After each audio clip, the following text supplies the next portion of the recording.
Okay, so this is gonna be just a very quick video.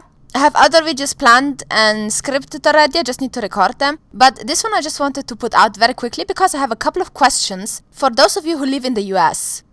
This is my first presidential campaign, and although I have been warned that it usually gets very entertaining, I had no idea how creative people actually can become. I have been caught completely off guard by a few ideas that some people hold that quite frankly make absolutely no sense to me. First of all, what exactly makes wanting a wall around the border of a country racist? There are many things that are stupid about the wall that Trump proposes. First of all, a wall alone doesn't make illegal immigration or the drug smuggle stop. Unless you police the borders, people can easily go across walls or whatever you put in front of them. Second, there is a huge area of desert land towards Latin America, and the wall is a huge waste of money, especially if you consider that it is much easier to immigrate on a temporary visa and simply stay in the country. However, building a wall to separate countries just doesn't strike me as racist. In fact, there are many places in the European Union that still have the residual walls or other means of separation to its neighbors. In some places, they even have mines. Now, granted, minefields are a very bad idea, especially when you have people who don't know that they're there, and most of it is residue from the war, but that does not change the fact that having borders in and of itself has not much to do with race. And talking about racism, I find it very odd that some people think that being from another country is the equivalent of being from another race. I mean, if I had a Texan and a Mexican in front of me, I would probably not be able to see any difference. Sure, once they speak, it's pretty easy to figure out who is who, because obviously one speaks English and the other one comes from Texas. But last I checked, your accent has nothing to do with your race. The next thing that I don't understand is this whole Hitler thing.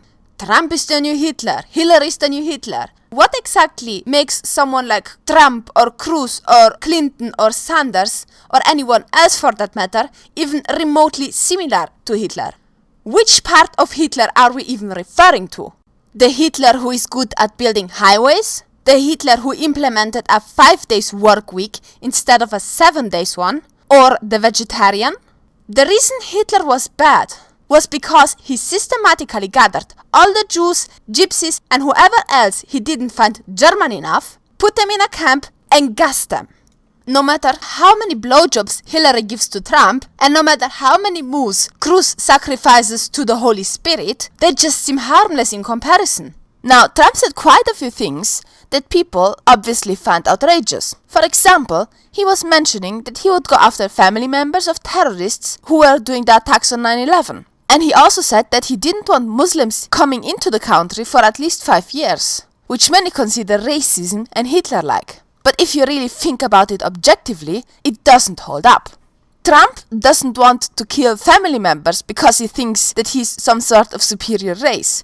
The reason why he wants to go after specific family members is because he thinks that they were accomplices of the people who did the attacks.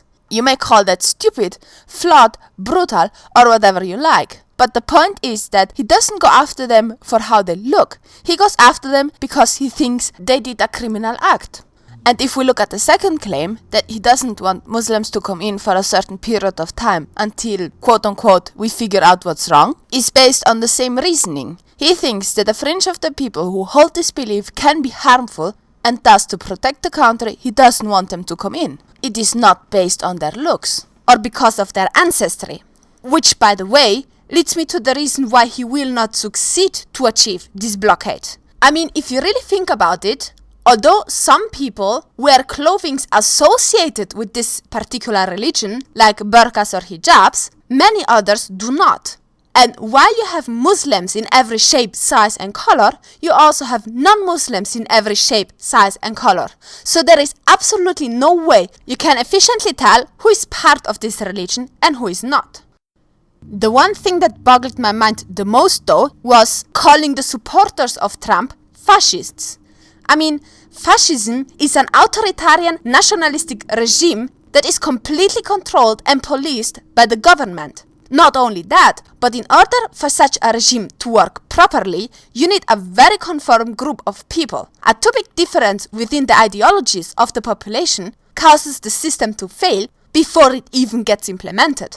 Good examples for current fascist regimes, just to get an idea, are Saudi Arabia and North Korea, places where even very slight dissent can get you easily killed.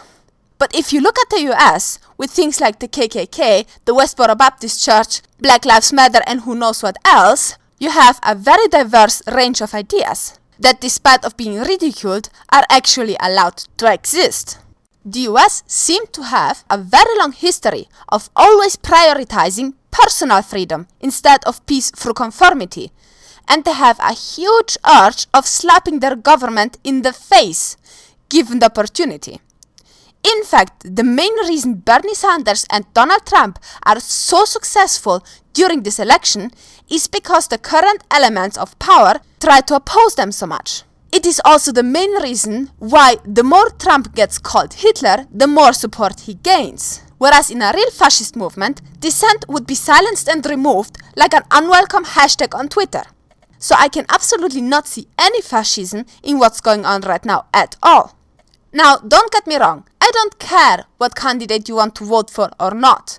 Especially now that Canada has Trudeau, I am the last one who should judge any preference for a leader that the US actually has.